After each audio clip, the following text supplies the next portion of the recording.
At its peak, the Library of Alexandria operated as a massive international university campus.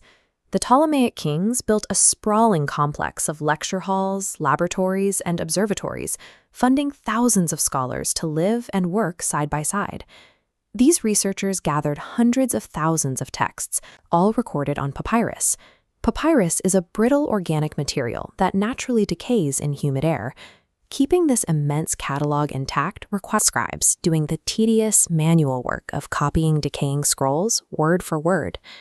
The popular cultural story tells us that all of this went up in smoke on one terrible day. We picture a towering inferno, turning the collective knowledge of humanity into ash in an instant. The historical record shows a much slower, agonizing demise.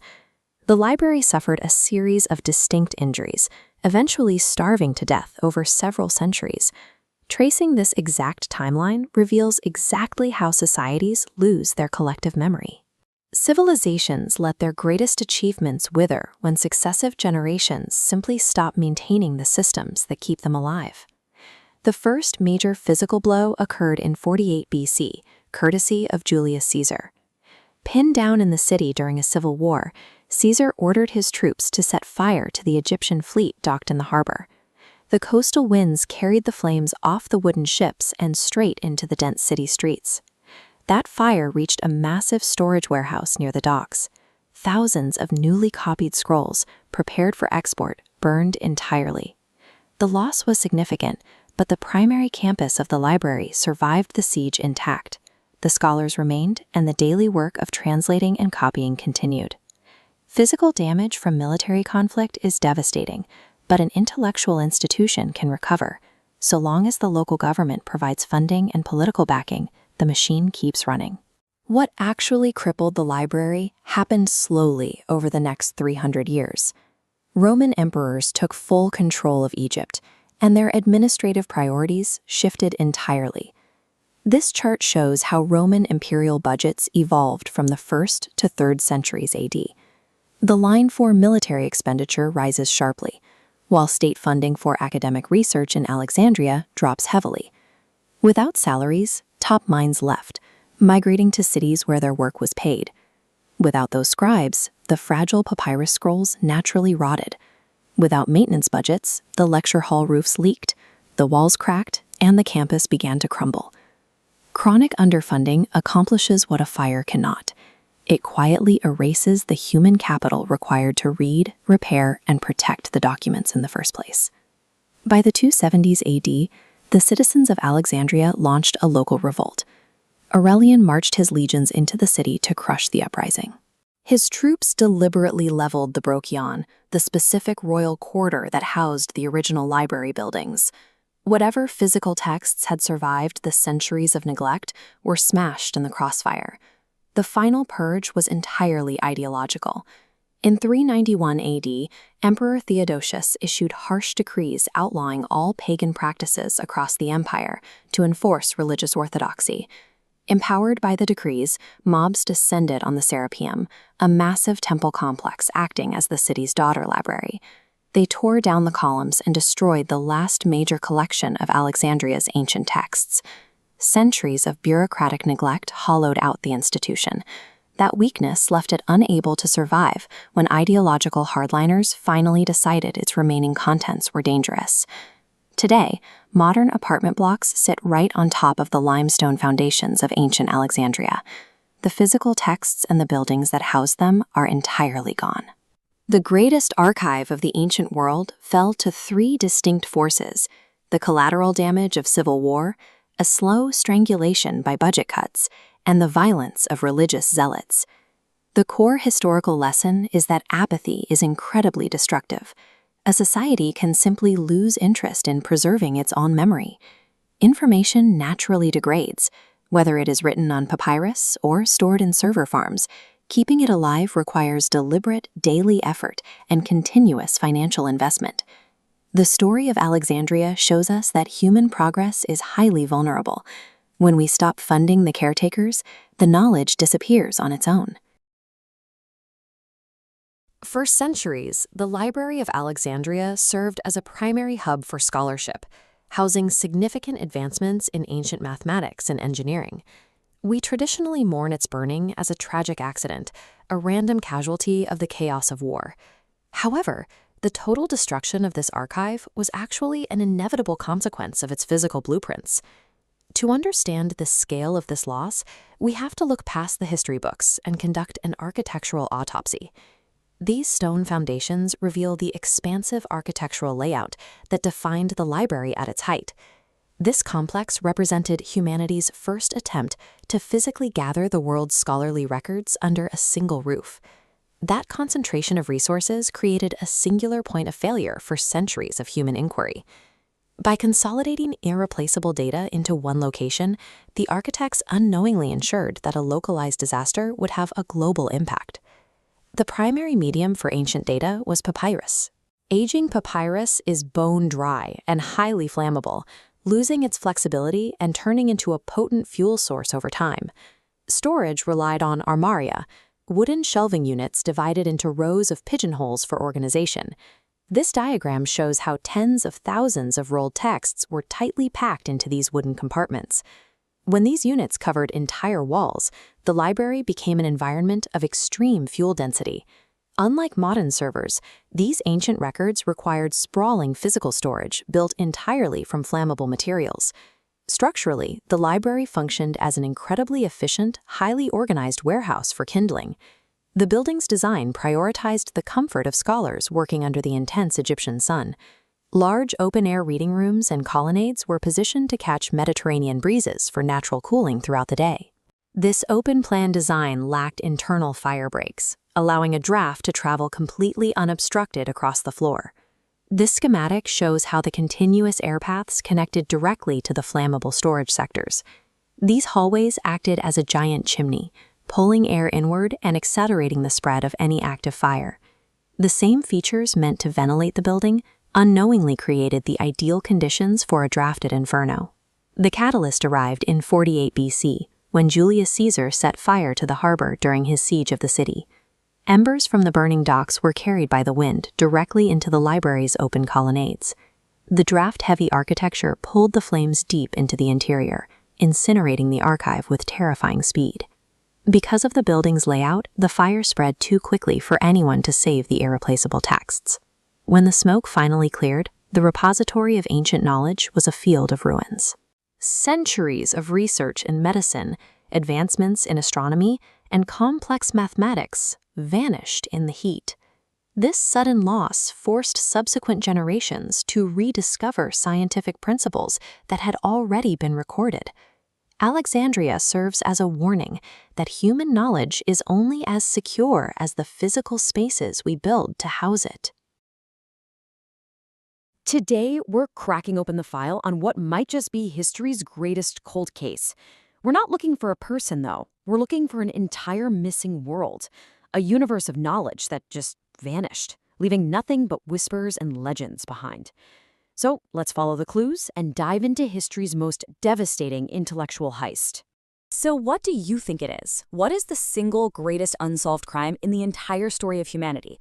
You can forget about Jack the Ripper, forget D.B. Cooper. We're talking about a crime on a scale so massive it may have literally set back human progress for centuries. See, the victim in our case, it wasn't a person. It was the collective memory of the ancient world. And the crime wasn't one single act of violence. No, it was this catastrophic loss of information, an intellectual black hole that, believe it or not, we're still feeling the effects of today. All right, to solve any crime, you have to understand the victim first, right? So let's build a profile. Our victim is the legendary, almost mythical Library of Alexandria. I mean, just stop and think about that ambition for a second. Founded by the Ptolemaic dynasty in Egypt, this place wasn't just a library. It was a statement. It was a declaration that all human knowledge could, and absolutely should, be gathered together in one single place. It was basically the first internet, just built out of papyrus and ink. So what does that ambition look like in practice? Well, it looks like this number, 700,000. That's the high-end guess for how many papyrus scrolls were housed here at its peak. To put that into perspective for you, a really big Roman library might have had a few thousand scrolls. This was something else entirely. Each one of those scrolls was a unique window into the ancient mind. And this is the real tragedy. It wasn't just about losing some old documents. It was about losing entire branches of human thought. I mean, imagine having the complete, original history of the world written back when that world was still young. Or hundreds of lost plays from the great Greek masters. We only have a tiny fraction of their work today. We lost the very first comprehensive map of the stars, foundational works of anatomy that could have rocketed medical science forward by centuries. This right here, this is the cultural void at the heart of our cold case. Okay, so a crime of this magnitude, it has to have a culprit. And over the centuries, a few key suspects have been identified. So it's time to bring them into the interrogation room and have a look at the evidence. Suspect number 1 is one of the most famous men in history, Julius Caesar. And the accusation, well, it comes directly from ancient sources like the historian Plutarch, who points the finger squarely at a fire that got out of control during a war. So the timeline here shows it's all rooted in a real, incredibly chaotic event. It's 48 BCE, Caesar is trapped in Alexandria. He makes a desperate move, setting the enemy fleet on fire in the harbor, but the fire spreads. It rages into the city. And for ancient writers, it was a pretty simple case of cause and effect. You've got a massive fire and you've got a great library that's now gone. It seems like an open and shut case. But when we actually look at the evidence in his dossier, the case against Caesar gets really, really weak. That evidence against column is pretty compelling. Modern scholars think the fire probably just destroyed a warehouse full of scrolls down by the docks. A tragic loss, for sure, but not the main library. And here's the real smoking gun, or the lack of one. We have records of scholars still working at the library for centuries after Caesar died. So, yeah, he's guilty of starting a fire, but he's not our killer. All right, our investigation is now jumping forward a few hundred years to a very different era and a different kind of suspect, Christian zealots in the late Roman Empire. This quote clues us in to a time of intense religious conflict, where the old pagan world was being systematically taken apart by the newly powerful Christian authorities. So the key event here goes down in 391 CE. The emperor issues these anti-pagan decrees, and a Christian mob, led by the Patriarch of Alexandria himself, attacks and destroys the Serapeum. Now, this was a magnificent temple, yeah, but it also housed a huge daughter collection of the Great Library. So this was a definite, documented act of cultural destruction, no doubt about it. Okay, let's look at their dossier. The evidence for their guilt is pretty strong on one count. They absolutely destroyed the Serapeum and its books. But, and this is a huge but, not a single source from that time mentions them destroying the main, original Great Library. In fact, a lot of historians think that by the late 4th century, the main library was just a shadow of its former self, if it was even still operating at all. So they're guilty for sure, but maybe not of the main crime we're investigating. And that brings us to our third and by far most dramatic suspect, the Muslim army under Caliph Omar. This famous, really chilling quote is the absolute centerpiece of the case against him. It's just this powerful statement of total ideological destruction. The story is incredible. It goes like this. It's 642 CE. The conquering army takes Alexandria. When they ask what to do with the library, Caliph Omar supposedly issues that infamous order. The scrolls were then handed out to the city's 4,000 bathhouses to be used as fuel for the fires. Legend says it took 6 full months to burn through all of them. What a story, right? But is it true? Well, when we check the dossier, the whole case just evaporates into thin air.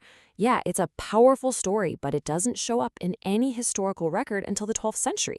That's more than 500 years after it supposedly happened. Nobody writing at the time of the conquest, not Christians, not Muslims, nobody ever mentions it. So this dramatic story, it's almost certainly a myth, a piece of propaganda written centuries later. Our third suspect is officially exonerated. So, if Caesar didn't do it, the Christians only destroyed part of it, and the caliph's story is a total myth, who killed the Library of Alexandria? Our investigation is now leading us to a much more complex and maybe even more troubling conclusion. It's time for the final verdict. This is it. This is the question at the very heart of our cold case. We've cleared our prime suspects of the main murder. This clearly wasn't a clean, single-bullet affair. The truth, it turns out, is something a lot slower, a lot messier, and honestly, a lot more familiar. And here's the final verdict. The real culprit wasn't a person or an army. It was a slow, creeping process, a death by 1,000 cuts. It all started with budget cuts, as Roman rulers stopped pouring money into this grand intellectual project. Then you had periodic damage from fires and civil wars, political purges kicked scholars out, and the whole intellectual climate just soured. And then finally, the most insidious killer of all, simple neglect. You know, papyrus is fragile stuff. If you don't have people constantly recopying the decaying scrolls, they literally just turn to dust. The library didn't go out in a great blaze of glory. It just quietly faded away. So, our case is closed. But the consequences of this crime, they still linger. What is the legacy of this incredible loss? What are the echoes we can still hear today coming from that great, silent void in our history? This right here is the profound, bottom line legacy of this loss. We didn't just lose some stories and poems, we lost scientific data. We lost philosophical arguments. We lost historical records. You have to wonder, how many dead ends could humanity have avoided? How much faster could we have progressed? We'll never know. We just know that a light went out in Alexandria, and the world was a much darker place for it. And that leads to one final, pretty unsettling question. We swapped our papyrus scrolls for servers, our ink for data. We call it the cloud, as if it's some weightless, eternal thing. But is it? Is our own vast digital library vulnerable to the exact same quiet killers? Budget cuts, neglect, the slow decay of digital formats. The ghost of Alexandria should be a warning to all of us that knowledge is always fragile, and its preservation is never, ever guaranteed. You know, for over 2,000 years, one of history's greatest crimes has remained unsolved. The victim? Well, it was the single greatest collection of knowledge in the entire ancient world. And the crime scene? The city of Alexandria. So today, we're not just looking at dusty old history books, we're opening a cold case. For centuries, everyone has pointed fingers at these famous villains and epic disasters. You know the story, a single fire, a single command that just wiped out centuries of human wisdom. But, like any good mystery, the simplest answer, well, it isn't always the right one. The real question we're digging into is, was it one single act of destruction, or was it something way more complicated? To really wrap your head around the scale of this loss, just try this. Imagine you wake up tomorrow, and the internet is just gone. Every website, every single database, every book, every scientific paper, poof, vanished. That is the only way to understand what humanity lost when the Library of Alexandria disappeared. This wasn't just a building full of scrolls. It was literally the mind of the ancient world. Okay, so before we can even start to point fingers at a culprit, we need to understand the victim.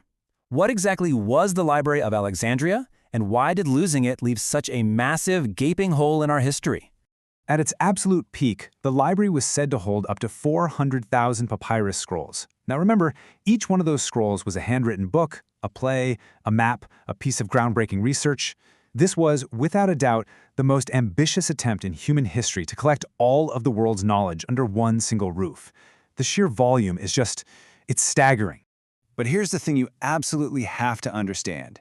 It was so much more than just a warehouse for scrolls. It was the world's first true university. Scholars lived there, they worked there, they debated philosophy, they mapped the stars, they even dissected the human body.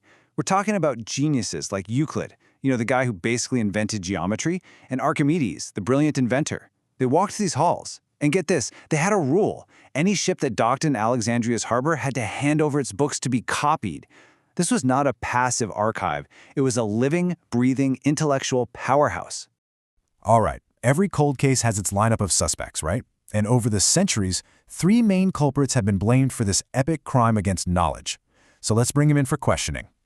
First up, we've got the most famous name on our list, maybe the most famous name in the ancient world, Julius Caesar. For centuries, people have pointed the finger directly at him. He's our prime suspect. So the classic story, the one you've probably heard, goes like this. Caesar's in Egypt, he's caught up in a civil war, and he sets fire to the enemy's ships in the harbor. But the flames, whipped up by the wind, they get out of control. They supposedly spread to the great library and turn centuries of wisdom into ash in one tragic night. It's a dramatic story for sure. Almost sounds like a movie plot. Okay, but if the case against Caesar is a little shaky, who's next in our lineup? Well, for this one, our investigation has to jump forward a few centuries, to a time when a new religious fervor was sweeping across the Roman Empire. So the accusation here is all focused on the year 391 CE. The Roman emperor had ordered that all pagan temples should be destroyed, and in Alexandria, a Christian mob, totally fired up by this decree, attacked and destroyed a temple called the Serapeum. Now, the Serapeum wasn't just a temple. It also housed a huge collection of scrolls, kind of like a daughter library. So the theory goes that this act was the final fatal blow to the collection. Our final suspect takes us even further into the future, all the way to the year 642 CE, and the arrival of a new power that would completely reshape the world. This is another one of those famous, really dramatic stories. Legend has it that in 642 CE, when the Arab army conquered the city, the commander asked the caliph what he should do with all the books in the library. The caliph's supposed answer was this: masterpiece of cold, brutal logic. If the books contradicted the Quran, they were heresy. If they agreed with it, they were redundant. Either way, they were just fuel. The story says the scrolls were used to heat the city's bathhouses for 6 solid months. So, a Roman general, a religious mob, and a conquering caliph. We've got 3 compelling stories, 3 perfect culprits. Case closed, right? Well, not exactly. Because this is where our investigation starts to show the cracks in every single one of their alibis. Yeah, when you really look closely, the evidence against each of our main suspects, it just starts to fall apart. Each story is dramatic, absolutely, but each one has holes. The real truth isn't found in a single fiery moment of destruction. It's in the bigger picture. And our most important piece of evidence? It's the timeline itself. See, this timeline tells the real story. It wasn't one big event. It was a series of devastating blows. In 48 BCE, Caesar's fire, it likely burned a warehouse full of scrolls down by the docks. A huge loss, yes, but not the main library itself. Then, in the 270s CE, the entire district where the library stood was ravaged during a war. That was a major blow. In 391, the Serapeum was indeed destroyed, a tragic loss of its own unique collection. And by the time the Arabs actually arrived in 642 CE, there's not a single contemporary account of them finding some great library to burn. Why? Because it was probably already long gone. So, if it wasn't Caesar, and it wasn't the Christians, and it wasn't the Arabs in one single event, then what in the world did kill the Library of Alexandria? The answer is, well, it's a lot less dramatic, but honestly, it's far more chilling. The Great Library of Alexandria wasn't murdered in a single violent attack. No, it died a slow, agonizing death from 1,000 cuts, spread out over hundreds of years. There was no single killer. It was more like a conspiracy of circumstances. So here's how it really happened, piece by piece. First, you get a brain drain. Rulers started purging scholars they didn't like, so the best minds fled. Then came the budget cuts. Copying and preserving fragile papyrus scrolls is really expensive.